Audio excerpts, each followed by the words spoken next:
로마서 이제 세 번째 단원으로 들어가서 다루는 것이 있는데, 의인의 신분은 어떤 것인가? 그게 로마서 5장에서 8장까지 말씀입니다. 쉬운 말씀 적용을 위해서 로마서 지난 시간에 던진 질문은 이런 것이었습니다. 믿음으로 의인이 된 그리스도인은 어떻게 살아야 할까요? 하는 거예요. 하나님 앞에서 죄 짓지 말고 늘 하나님과 화평한 관계를 유지해야 된다. 자, 이게 정답이에요. 자, 이렇게 여러분 이해하시면 되겠어요. 죄 짓지 말고 하나님과의 화평한 관계를 맺게 되었으니 그걸 잘 유지하면서 살아가야 된다. 로마서 5장 1절 말씀입니다. 시작. 그러므로 우리가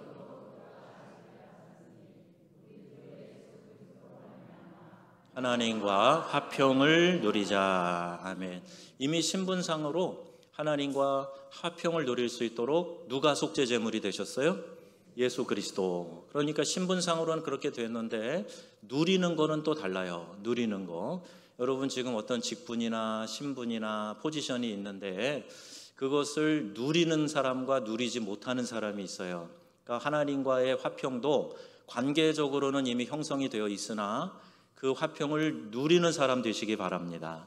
그걸 잘 유지하고 누리는 사람이 되어야 된다. 무엇보다도 우리는 이 하나님과의 좋은 관계를 유지하고 친밀하게 그 관계를 유지해 나가는데 힘써야 됩니다. 죄를 지어서 하나님과 틈이 생기면 안 되는 거죠. 하나님의 낯을 피하여 숨으려는 것이 죄된 인간의 본성이라 그랬어요. 그런데 숨지 말고 그럼 어떻게 해야 되는가?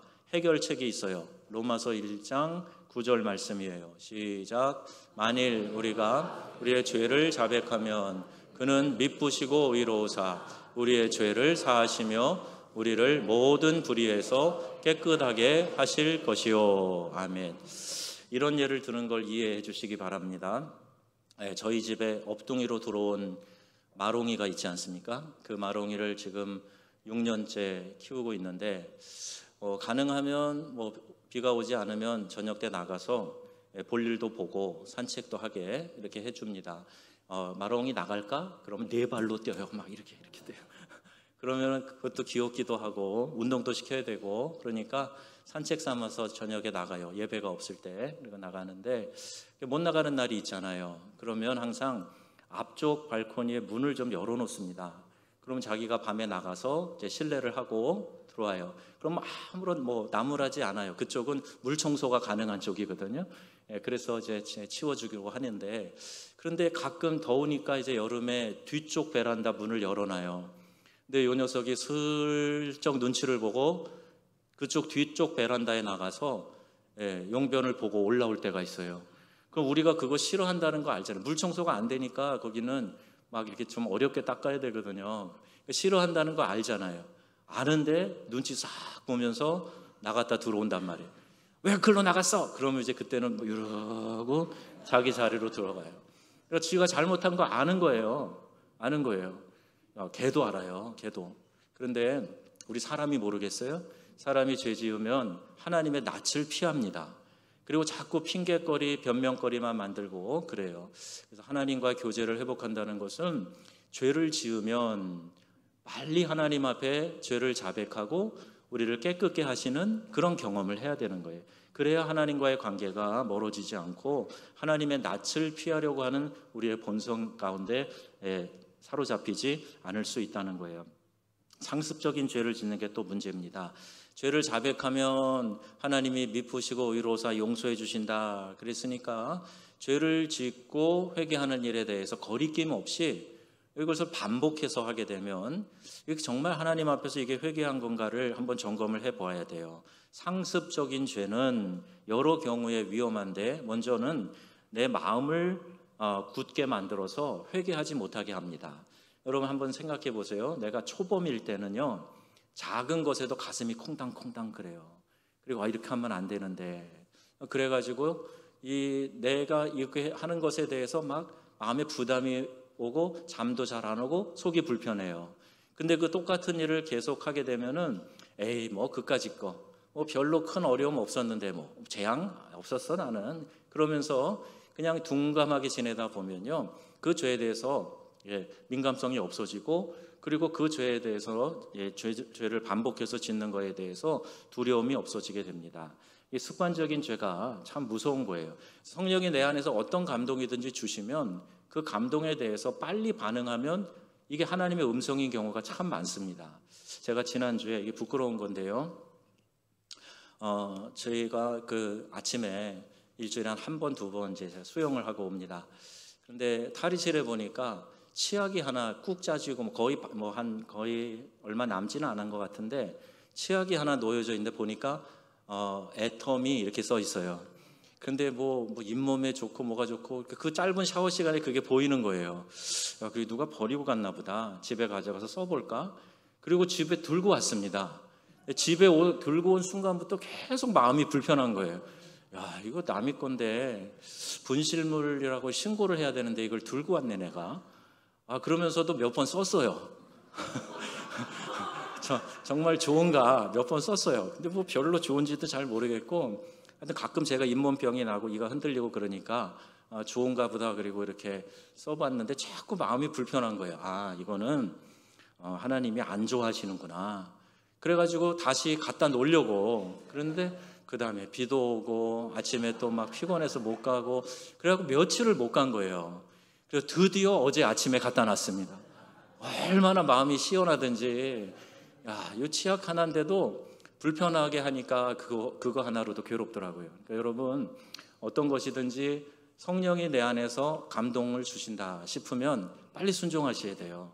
그래야 그 일에서 자유함을 얻을 수가 있는데, 습관적인 죄를 지으면 안 된다. 그 감동이 점점 약해져요. 우리 속담에도 바늘 도둑이 소도둑 된다는 거예요. 처음에 바늘 하나 훔치고도 콩당콩당 그랬는데 나중에 점점 커져가지고 소도 훔치고 뻔뻔하게 그렇게 있을 수 있다는 얘기. 이사야 43장 25절 말씀이에요. 읽어보겠습니다. 곧 나는 나를 위하여 내 허물을 도말하는 자니 내 죄를 기억하지 아니하리라. 아멘. 허물을 도말하는 분이 하나님이세요.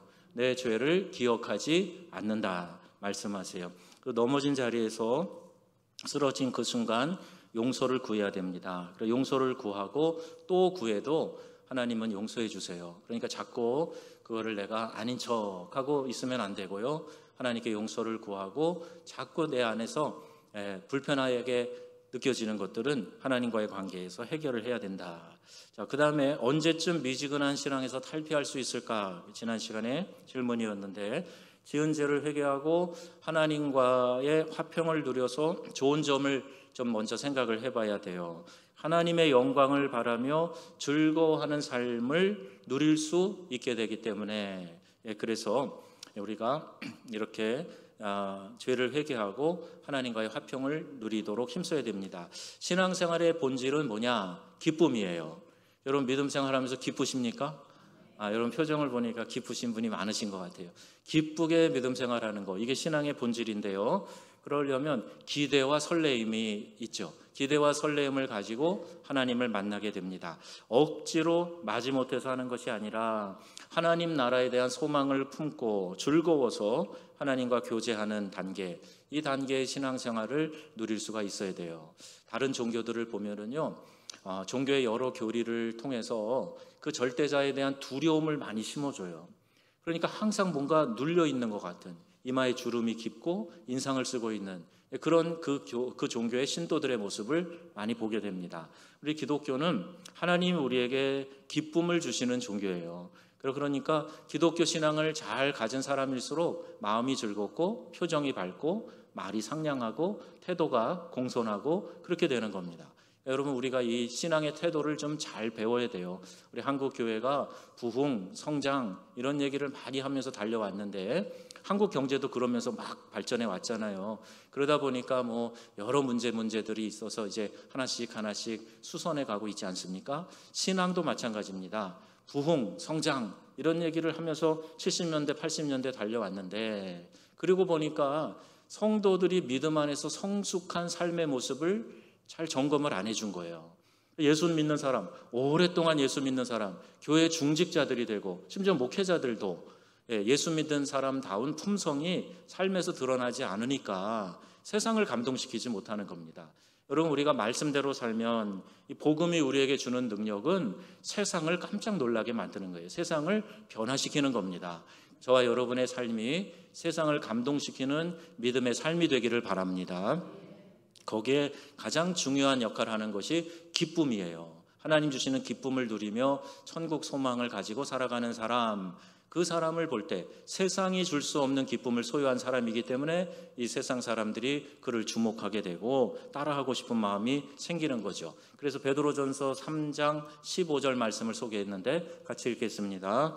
너희 마음에 그리스도를 주로 삼아 거룩하게 하고 너희 속에 있는 소망에 관한 이유를 묻는 자에게는 대답할 것을 항상 준비하되 온유와 두려움으로 하고. 아멘. 소망에 관한 이유가 뭐예요? 뭐 때문에 그렇게 즐거우세요?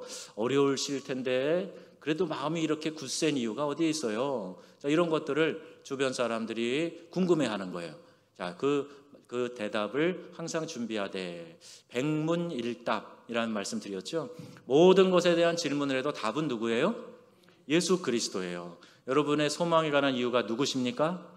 예수 그리스도예요. 여러분의 기쁨을 주시는 분은 누구세요? 예수 그리스도예요. 여러분, 그분을 깊이 아셔서 이 소망에 관한 이유를 늘 준비하며 살아가시기를 바랍니다. 자, 오늘의 질문입니다. 왜 하필 나에게 고난이 찾아왔습니까? 여러분, 하나님과 화평을 누리고 그 영광을 즐거워하지만 이 땅을 사는 동안에는 고난의 문제가 있어요. 나는 아무런 고난도 없는 그런 세상에서 살겠다. 그러면은 천국에 빨리 가야 됩니다. 이 땅에는 고난이 있어요. 예기치 못한 고난이 찾아올 때 성도는 어떻게 해야 될까? 이것을 한번 우리가 생각을 해 보아야 되겠죠. 우리가 이제 우리 예배 마치고 5시에 유족 위로 예배 가겠는데요. 우리 서현원 권사님은 이제 중한 병이 이제 좀 늦게 발견이 되셨는데, 그런데 이제 의사가 이야기한 그 시간보다 훨씬 많이 살으셨어요. 근데 그 중에도 뭐 병명이 담낭암이었는데 많이 고통스러우셨을 텐데 이상하게 본인은 고통을 호소하지 않는 거예요. 통증이 없다 그래요. 그렇게 이제 시간을 보내셨고요. 최근 이제 요양병원에 입원하셨을 때도 내가 왜 요양병원에 있냐고, 난 얼마든지 활동할 수 있다고, 빨리 내보내달라고 계속 그러셨어요. 그 정도로 상태가 양호하신 분이셨고, 얼마 전까지도 오토바이 끌고 오셔서 우리 수요 예배도 오시고 주일오후에도 참여하시고 그러시지 않았어요? 어제 이제 따님이 그러시더라고요. 아빠 진통제 맞고 고통받지 않고 이렇게 빨리 천국에 가신 거 감사해요. 자, 이렇게 이야기를 하는 거예요, 아빠한테. 그래서 제가 우리 권사님은 워낙에 활동적인 분이라서 여기 침대에 누워있는 게 너무너무 답답해갖고 천국 빨리 가셨는가 보다고, 그렇게 또 위로가 되도록 함께 이야기하고 이제 공감을 나누었어요. 보니까 올해는 그렇게 우리 교인들 돌아가신 분이 많지 않았는데 지난 3월에 최근열 권사님이 15일 날 돌아가셨죠. 그래서 저희 장례 직접 주관은 안 했지만 이제 참여를 했어요. 최근열 집사님은 뭐 제가 오기 전부터, 그러니까 한 9년여 전부터 예배에 잘 나오지 못하셨어요. 그 8년 동안 제가 예배 때 뵌 횟수도 한 2, 3회 정도밖에 안 되는 것 같습니다. 그렇게 떠나시는 분도 있고요. 또 이렇게 급히 가시듯이 가시는 분도 있어요. 궁극적으로는 우리 모두가 다 이 땅을 떠나게 되고, 이 땅을 살아가는 동안에는 여러 가지 고난의 문제가, 여러 어려운 문제가 끊임없이 우리에게 다가올 수 있다 하는 겁니다. 로마서 5장 3절 4절에 이렇게 우리에게 권면하고 있습니다. 시작. 다만 이뿐 아니라 우리가 환난 중에도 즐거워하나니. 아멘. 성도는 어떻게 하는가? 먼저 우리 성도는요, 환난 중에도 즐거워할 소망의 이유가 있어요. 누구시라고요? 예수 그리스도. 주님이 우리와 함께 하시기 때문에 환난 중에도 내 손 붙잡아 주는 분이 계시고 나와 함께 해주는 분이 계시다 하는 사실이에요. 그래서 여러분, 성도는 어려울 때 절대 혼자가 아니다. 아침에 엘리야가 나 혼자 남았습니다. 그래서 결국 로뎀 나무에 막 주저앉아 그렇게 했다 그랬잖아요. 하나님은 우리와 함께 하십니다. 그래서 임마누엘, 우리와 함께 하시는 하나님이시고 신앙의 동역자들을 우리에게 주셔서 우리 믿음 생활하는 여정이 외롭지 않도록 여러분 주변에 이렇게 많은 성도님들을 주신 거예요. 그래서 여러분 옆에 있는 분들에게 이렇게 인사하세요. 나와 함께 해주셔서 감사합니다. 내 옆에 계셔 주셔서 감사합니다. 네, 정말이에요. 그게 사실입니다. 그리고요, 환난은 인내를, 인내는 연단을, 연단은 소망을 이루는 줄 내가 알미로다. 그러니까 환난이 있어도 결국 우리는 그것이 소망이 된다. 연단을 거쳐서 우리에게 소망이 된다 하는 것을 깨닫게 해 주십니다. 하나님께서 바라는 소망이 무엇인가? 그것은요, 우리가 온전케 되는 거예요. 우리가 온전케 되는 거예요.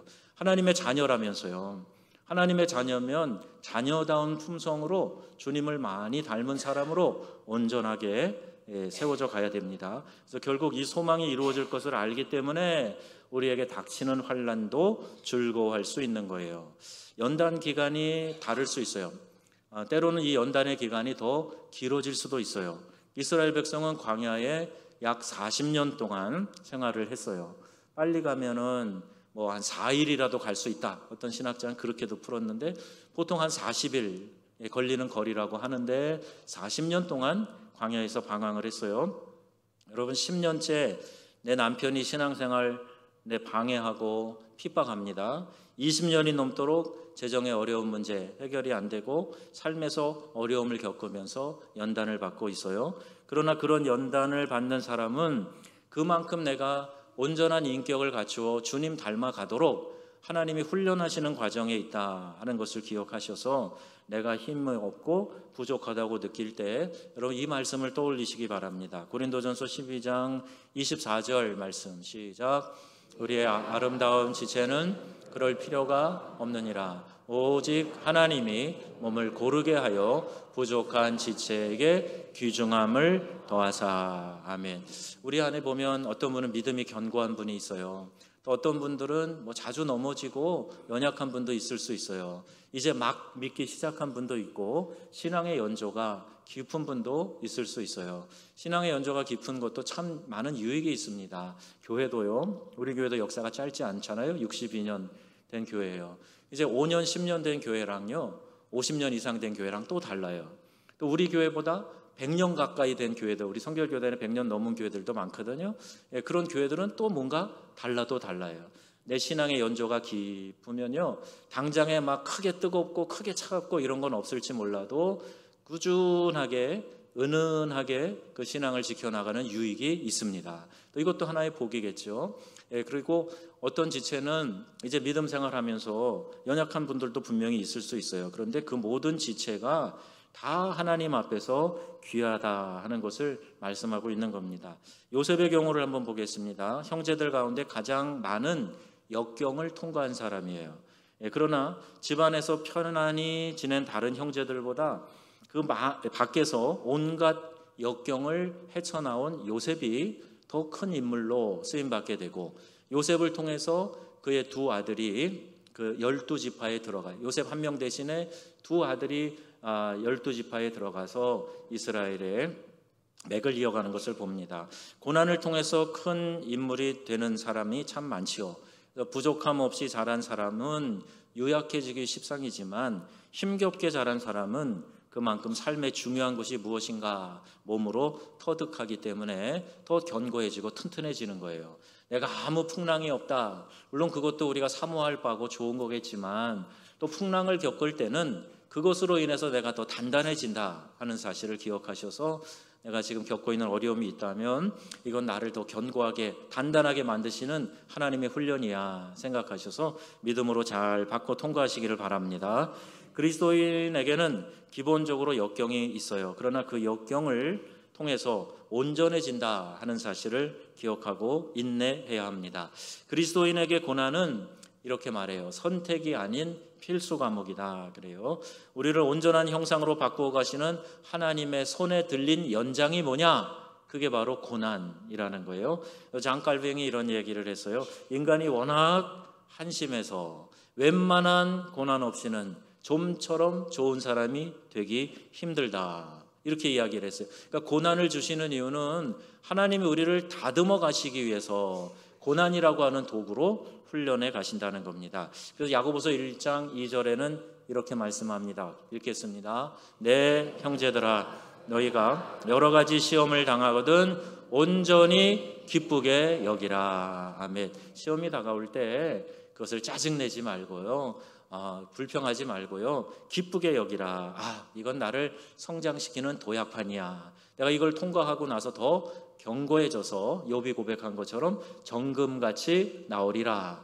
이런 믿음의 좀 배짱이 우리 가운데 있으면 좋겠어요. 때론 신앙생활 잘하면 고난을 피해갈 수 있는 것처럼 생각합니다. 물론 내가 잘못 선택하고 탐심과 같은 죄로 인해서 잘못된 길을 가는 고난은 막을 수 있어요. 그러나 무조건 고난이 없다? 이것은 자칫 기복신앙을 가르치는 것이 될 수 있습니다. 이런 잘못된 가르침이 한국교회를 힘들게 해요.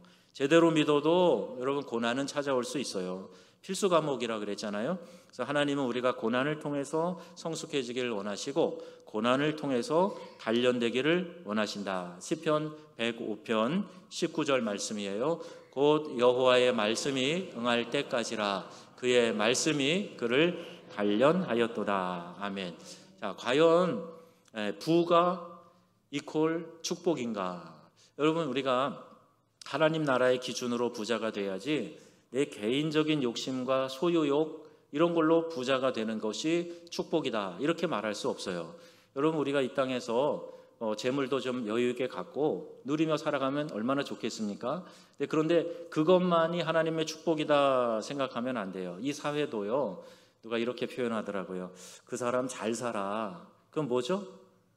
부자로 산다는 얘기예요. 돈이 있고 여유가 있다는 거예요. 그런데 우리 그리스도인은 잘 살아를 다른 개념으로 해야 된다. 아무리 얘기해도 잘 이해를 못하니까 이렇게 표현하는 거예요. 잘 살아. 이건 부자라는 얘기고 그 사람 잘 살아. 이거는 하나님 앞에서 말씀대로 성실하게 덕을 끼치며 은혜를 나누며 살아가는 거예요. 여러분 잘 사시길 바랍니다. 잘 사는 것도 필요하지만 잘 사세요. 그게 하나님이 기뻐하시는 거다. 이렇게 이야기합니다. 서울의 영락교회 김은성 목사님이 그런 간증을 하세요. 이제 부산에 계실 때부터 어려운 지역에 가면 연합 집회 강사로 이렇게 가시는데 교회에서 이번에도 어디 저쪽에 강원도 영월 지역에 연합 집회를 하고 오셨는데 3천만 원씩을 준비를 해준대요. 그러니까 강사로 가시는데 교회가 목사님 가실 때 그냥 가시지 마시고 이렇게 하세요. 그래서 그 헌금을 가지고 가서 그 지역 연합 집회 하는 데다가 드리고 오는 거예요. 그럼 그 지역에 어려운 교회들, 도움이 필요한 교회들 이런 데에다가 나누도록 하신다는 그 일을 오랫동안 해오셨더라고요. 그래서 저는 그 서울 영락교회가 잘 사는 교회라고 생각합니다. 나누고 베풀고 하는 것이 하나님이 우리를 살리는 일이지 내가 움켜쥐고 나만 잘 먹고 배부르게 하는 것 하나님의 살림의 방법이 아니에요. 여러분 우리 명성교회도 잘 사는 교회 되기를 축복합니다. 여러분 개인도 다 그렇게 잘 사시기를 바라요. 제가 전에 카메룬에 있을 때 들은 얘기인데요. 어느 교회 목회자가 가난한 사람들과 악수도 하지 말아라 이렇게 가르쳤다는 거예요. 왜 그랬냐면 가난은 저주기 때문에 하나님이 저주한 사람과 악수하면 우리말로 재수 온분튼다 그런 거예요. 근데 악수도 하지 마라 이래가지고 시험 들어가지고 헤매이다가 나중에 이제 저희가 목회하는 교회에 찾아와서 그 얘기를 했어요. 마가복음 10장 25절에 보면요, 오히려 부에 대한 경고하는 말씀이 나오는데 이런 말씀이 있어요. 낙타가 바늘기로 나가는 것이 부자가 하나님 나라에 들어가는 것보다 쉬우니라 하시니. 또 누가복음에 가면요 반대로 되어 있어요. 18장 25절 말씀인데 낙타가 바늘기로 들어가는 것보다 낙타가 바늘기로 들어가는 것이 부자가 하나님 나라에 들어가는 것보다 쉬우니라 하시니. 아멘. 같은 내용인데 두 복음서를 비교해 보면 조금 표현이 다르게 나와 있어요. 아무튼 낙타가 바늘기로 나가든 들어가든 거의 불가능한 이야기를 지금 은유적으로 하고 있는 건데 돈이 많으면 마음이 높아지고 교만해져서 겸손히 하나님 앞에 나아가지 못한다. 그럼 천국 가는 거 그게 가능하겠느냐? 그럼 이렇게 한번 쉽게 이해를 해보시면 되겠습니다. 내가 물질은 좀 없고 삶의 어려운 문제도 있고 또 몸은 여기저기 아파서 힘들고 약하지만, 그러나 그 약함이 오히려 나에게 힘이 되고 나의 약함이 하나님의 강함이 되고 능력이 된다면 그것 역시도 하나님 앞에서 유익한 것이 아니겠습니까? 그래서 고난을 받을 때 하나님이 살아계시면 왜 나에게 이런 고난 주십니까? 라고 의심해서는 안 됩니다. 하나님이 살아계시니까 그런 고난을 주시는 거예요. 어려운 가정에서 태어나 지금까지 온갖 고생을 하며 살아왔습니까? 그러면 그만큼 성숙한 인격과 시야를 갖춘 사람이 되어서 하나님이 복 주시는, 기뻐하시는 그런 사람이 될 축복 가운데 있다 하는 사실을 여러분 기억하시고, 또 남이 알지 못하는 안타까운 고민, 문제들이 있습니까? 기도하는 그 어려움이 여러분을 하나님께로 끌어당기고 그 문제를 통해서 온전한 하나님의 자녀로 자라게 한다 하는 이 사실을 꼭 기억하시기를 바랍니다. 우리 모두는 각자에게 주어진 이 맞춤형 고난을 통해서 성장해 가고 있어요. 참 하나님의 다루시는 방법을 보면요, 그야말로 신묘망측해요. 내 인간적인 생각에는 하나님이 이렇게 다뤄주시면 좋겠는데, 근데 하나님 그렇게 안 하시고 하나님의 방법으로 하세요. 근데 하나님의 방법이 정확하고 또 틀림없어요. 그러니까 여러분, 그 모든 것들이 하나님의 다루시는 가운데 있다는 사실을 기억하셔서 그런 믿음으로 인내하시기를 바랍니다. 신앙생활에 열심을 내도 얼마든지 어려운 문제가 닥칠 수 있다. 원하지 않는 안타까운 일들을 만날 수도 있다. 비록 여러 가지 어려움을 겪지만 우리에게는 돌보아 주시는 하나님이 계시고, 그리고 결국 모든 것이 그 연단의 과정을 거쳐서 또 소망으로 나가게 해주시고, 그래서 최후 승리를 얻는 성도가 되는 줄로 믿습니다. 믿는 성도들도 고난을 겪게 됩니다. 왜 하필 나에게가 아니라 누구에게나 닥칠 수 있다. 하지만 믿는 성도들은 오늘 말씀을 붙잡고 우리 함께 읽었던 말씀, 환난은 인내를, 인내는 연단을, 연단은 소망을 이루는 줄 알미로다. 여러분 이렇게 고백하실 수 있죠? 고백하시기 바랍니다. 그리고 믿음으로 의연하게 대처해 나가는 거예요.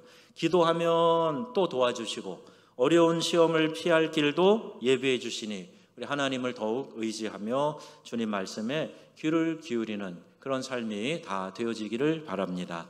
고난을 통해서 더욱 성숙해지고 또 하나님과 더 친밀해지셔서 미래의 축복을 쌓아가는, 그것을 맞이하는 우리 복된 명성의 가족들이 다 되시기를 주님의 이름으로 축원드립니다.